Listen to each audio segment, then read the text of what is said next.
Bulan kemarin saya harus menghadiri undangan bisnis yang mengharuskan saya berangkat ke New York. Sebuah perjalanan yang melelahkan bagi saya.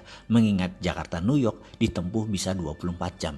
Dan saya malas membayangkan duduk dalam pesawat selama 24 jam tersebut. Gara-gara perjalanan tersebut saya jadi keinget pertemuan terakhir dengan senior saya di kampus dulu yang bekerja di New York University sebelum pindah ke Yale University di tahun 2003, yaitu Profesor John Barr, di mana saya waktu itu diundang sebagai salah satu responden salah satu riset yang dia lakukan. Sebagai seorang guru besar psikologi, di sana John dikenal dengan sebuah eksperimen yang bernama Barr-Holloway Teori. Karyanya demikian terkenal dan saya sangat bangga menjadi juniornya yang dipercaya untuk ikut di salah satu riset tersebut. Karyanya itu juga ditulis oleh Malcolm Gladwell dalam buku Blink sehingga menjadi terkenal ke seluruh dunia. Risetnya ini sederhana, yaitu menguji kekuatan kata-kata yang berefek pada tubuh manusia. Dalam riset Barr, dia bereksperimen terhadap 40 mahasiswa yang telah bersedia melakukan hal yang diperintahkannya untuk mengulang dan berkata-kata pada diri sendiri selama 30 hari. Atau kalau disederhanakan, disuruh melakukan self talk, bicara dengan diri sendiri selama 30 hari. Ke-40 mahasiswa dibagi dua kelompok, kelompok A dan kelompok B.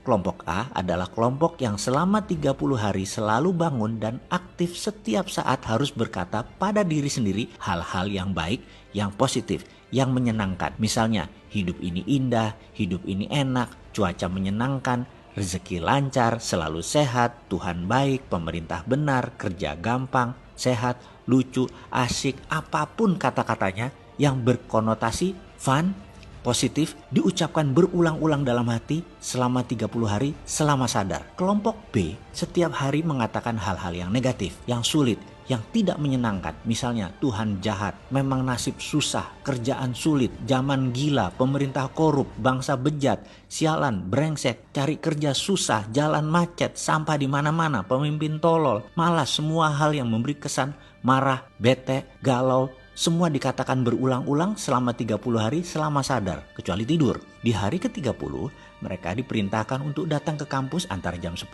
sampai jam 13. Sepanjang hallway atau koridor disiapkan kamera yang banyak karena ada 100 respondents dari beragam latar belakang hadir untuk menilai. Kita melihat via monitor, via kaca cermin yang semua tidak diketahui oleh peserta. Saya termasuk di antara 100 koresponden tersebut. Kami tidak tahu mana yang dari kelompok A, mana yang dari kelompok B. Kami hanya dikasih kertas, ada gambar foto peserta, beserta nama. Di sana ada dua kolom, A dan B. Kita hanya disuruh melihat gerakan mereka dan menulis apa perasaan kita pada saat itu. Kira-kira mereka dari kelompok A dicontreng A. Kalau dari kelompok B, ya B. Sangat sederhana kan? Selama 3 jam, kami berseratus menilai setiap mahasiswa yang jalan melalui koridor panjang tersebut. Setelah selesai, kertas direview, dikumpulkan dan kami lunch. Selesai lunch, 100 jawaban kami disorotkan ke layar LCD proyektor. Apa yang terjadi? Kami berseratus tepat menebak 40 peserta tersebut mana yang A dan B dengan ketepatan 95%.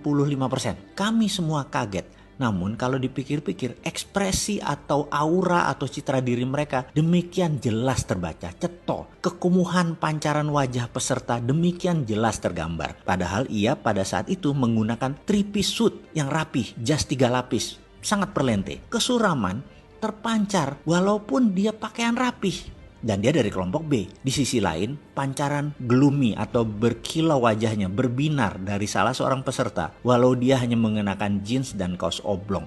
Demikian jelas terlihat sehingga mudah mengkonfirm bahwa dia dari kelompok A.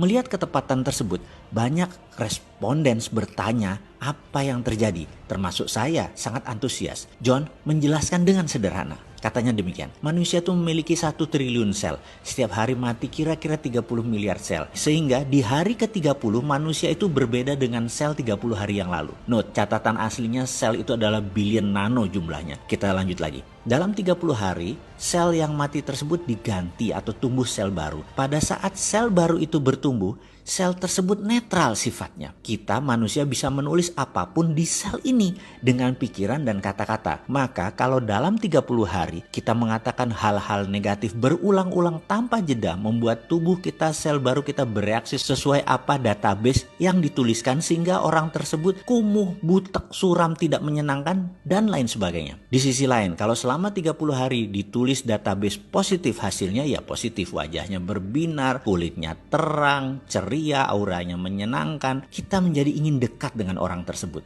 Demikian John menceritakan versi simpelnya. Lalu dalam hati saya berkata, inilah pelajaran yang saya dapat di Australia dulu, yang saya rangkum dalam video Sadar Kaya Advance. Dan inilah inti ajaran agama yang mengajarkan ini dalam agama saya, agama Islam. Berzikir, mengingat Tuhan, bahkan di bulan Ramadan. Kalau benar-benar 30 hari melakukan subconscious reprogramming seperti ini, semua orang bisa menjadi fitri, menjadi manusia baru setelahnya. Dan setiap agama punya pelajaran tentang hal ini. Bahkan di Islam lebih jelas lagi. Namun saya selaku pribadi nggak ngerti sainsnya sampai John Barth mengurai dari sisi ilmu pengetahuan seperti ini. Ya, dasar manusia seperti saya yang memang keminter, sok pinter. Apa-apa harus logika masuk dulu baru percaya. Padahal mbok percaya aja sama ajaran para nabi dan kekasih Allah. Selesai semua masalah negatif di dunia ini.